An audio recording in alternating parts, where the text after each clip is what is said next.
Hello students, welcome back to your own channel Vedika Commerce Classes. Here we are going to continue our journal entries. Journal entries हमारी complete नहीं हुई है, अभी बहुत सारी journal entries हमारी बची हुई है जिनको हम आगे की वीडियोस में कवर करेंगे। ठीक है, अभी तक हमने जो जर्नल एंट्रीज की हैं, अभी रिसेंट जो हमने जर्नल एंट्रीज की थी वो डिस्काउंट की थी, जहां पे बच्चों को नॉर्मली कंफ्यूजन रहती है, रिबेट क्या होता है, डिस्काउंट क्या होता है, ट्रेड डिस्काउंट क्या होता है, कैश डिस्काउंट क्या होता है। तो उस वीडियो में हमने उस कंफ्यूजन को दूर करने की कोशिश की थी। अगर आपने नहीं देखी है तो एक बार देख लेना। नाउ आज की वीडियो में हम अपने कुछ दूसरी एंट्रीज जैसे कि बैड डेट, जैसे कि गुड्स को ओनर अपने यूज के लिए निकाल लेता है, पर्सनल यूज के लिए बैंक से, ऑफिस के बैंक से पैसा निकाल लेता है, तो उसकी एंट्री हम कैसे करते हैं, किस नाम से करते हैं, वो चीज हम आज की वीडियो में करेंगे। ठीक है, then first is bad debt. Bad debt क्या चीज होती है, हमने अपने बेसिक टर्म्स के अंदर भी पढ़ा था। बैड डेट इज वो पैसा जो हमारा अभी तक रिकवर नहीं हुआ है। हमने किसी को क्रेडिट सेल कर दी थी, लेकिन अभी तक उस बंदे ने मेरा पैसा नहीं लौटाया है। 31 मार्च आ चुका है, अब मुझे अपनी बैलेंस शीट क्लोज करनी है, लेकिन मेरे पास अभी तक वहां से पैसा नहीं आया है। मैं अपनी पूरी कोशिश कर चुका हूं, ठीक है, लेकिन अब मैं जब मुझे बैलेंस शीट अपनी क्लोज करनी है तो मैं कैसे उसकी रिकॉर्डिंग करूंगा। तो उस केस में मैं उसको बैड डेट के नाम से ही शो करूंगा अपने बुक्स ऑफ अकाउंट में। अब बैड डेट भी हमारा दो तरह से रिकॉर्ड होगा। हो सकता है कि जितना पैसा ड्यू था सारा का सारा नॉन रिकवरेबल होगा, सारा का सारा पैसा नहीं मिला, सारा ही मेरा बाउंस हो गया पैसा। ठीक है, तो उस केस में हमारे पास जो एंट्री होगी वो नॉन रिकवरेबल बैड डेट के नाम से होगी, और हमारी जर्नल एंट्री होगी bad debt account debit to debtors account. जो भी debtor, suppose mister A, mister B, whoever he is, तो उसके नाम से हम यहाँ पे पर्सनल अकाउंट के नाम से एंट्री करेंगे, और बैड डेट हमारा लॉस है इसलिए हम उसको डेबिट में शो करेंगे। ठीक है, तो हमारी एंट्री क्या हो जाएगी, bad debt account debit to debtors account, या मिस्टर ए अकाउंट, या मिस्टर बी। ठीक है, और नाम के सामने तो हम अकाउंट नहीं लगाते हैं।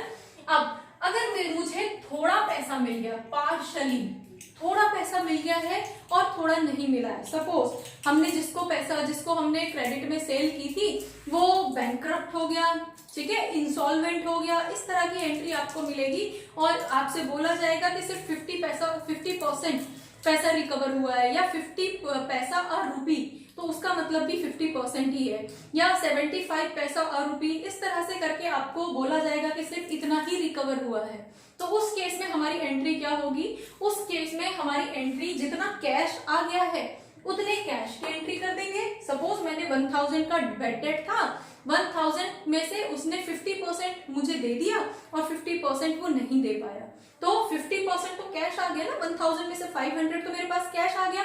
तो मेरी एंट्री क्या हो जाएगी, कैश अकाउंट डेबिट 500, और बैड डेट कितने का हुआ, लॉस मुझे 500 का ही हुआ, तो bad debt account debit 500 to debtors account mister A whatever. ठीक है, तो मेरी एंट्री क्या हो जाएगी, cash account debit 500, then bad debt account debit 500 to mister A, और मिस्टर ए के सामने 1000 रुपीज का सेटलमेंट हो जाएगा। मीन्स जो 1000 रुपीज उसने लिए थे उसमें से 500 उसने हमें दे दिए, और 500 का मुझे लॉस हो गया, जो मुझे कभी भी अब रिकवर नहीं होगा। तो ये हमारी बैड डेट की एंट्री होती है। अब एक और चीज आती है बैड डेट से रिलेटेड, कि ये तो हमने फाइनेंशियल ईयर हमारा क्लोज हो रहा था, हमने शो कर दी बैड डेट में से सिर्फ इतना ही पैसा मिला, बाकी का नहीं मिला, या पूरा का पूरा पैसा हमें नहीं मिला।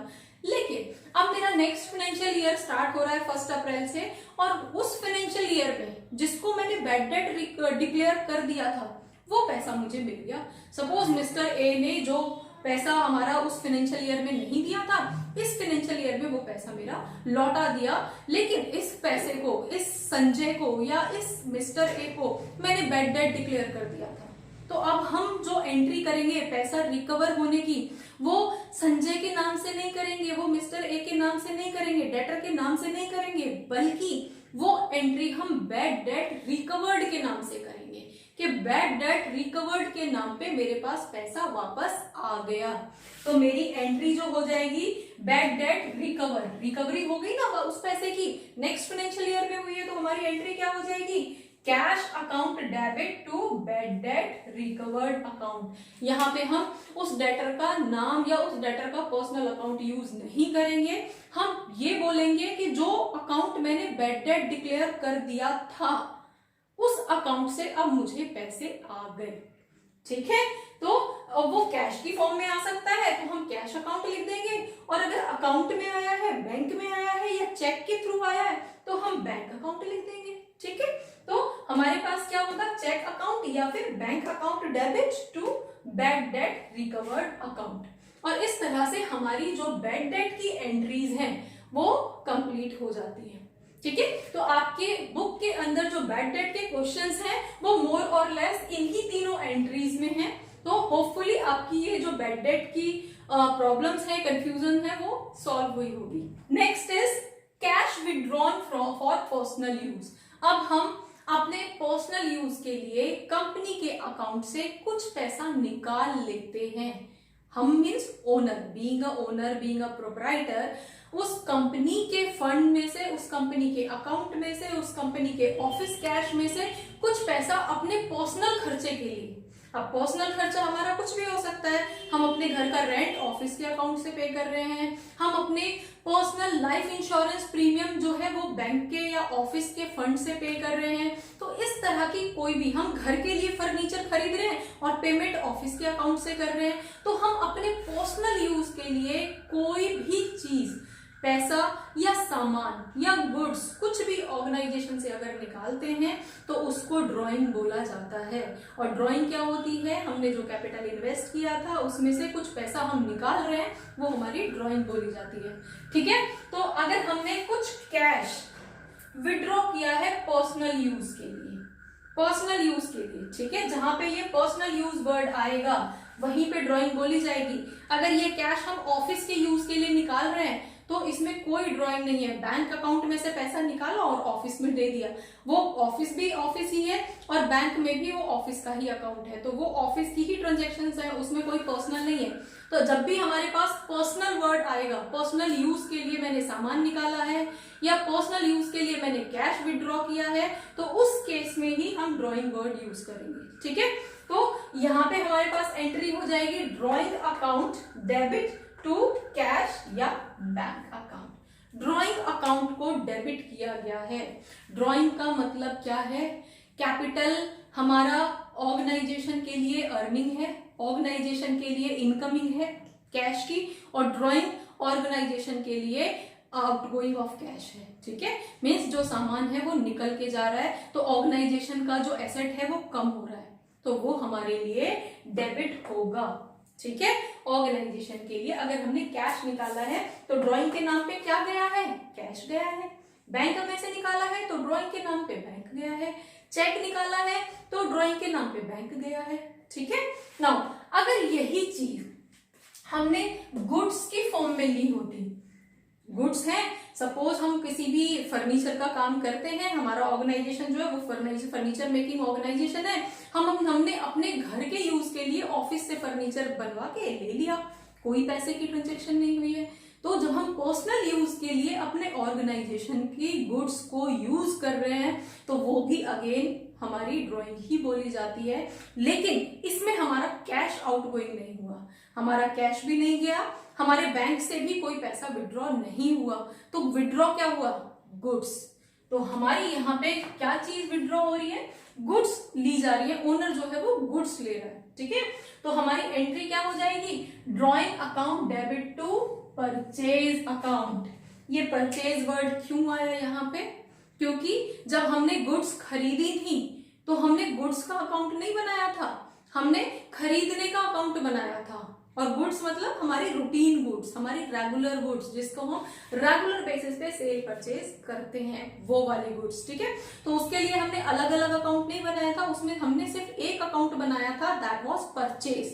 तो उसी परचेज हेड से अब ड्रॉइंग हो रही है, उसी परचेज में से अब सामान निकल के बाहर जा रहा है, ऑर्गेनाइजेशन का एसेट कम हो रहा है। जो एसेट मेरे पास सपोज 10 पीसेज ऑफ फर्नीचर थे, अब वो 10 में से दो जो पीसेज हैं वो अपने घर के पर्सनल यूज के लिए ले गया, तो अब तो मेरे पास ऑर्गेनाइजेशन के पास तो 8 ही पीसेज बचे ना, तो उस केस में हमारे पास जो एंट्री होगी that would be drawings account debit to purchase account. Next, अब goods given as charity.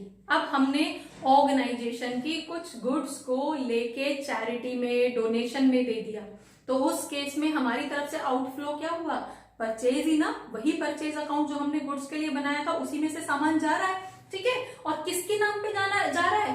Donation के नाम पे जा रहा है, चैरिटी के नाम पे जा रहा है, तो चैरिटी मेरे लिए एज एन एक्सपेंस हो गया, ठीक है। तो उस केस में मेरी एंट्री क्या होगी? चैरिटी या फिर donation account debit to purchase account. Again हमने परचेज को क्रेडिट किया है, क्यों? क्योंकि सामान जा रहा है, पैसा नहीं जा रहा है। अगर पैसा जा रहा होता तो हमारी एंट्री क्या होती?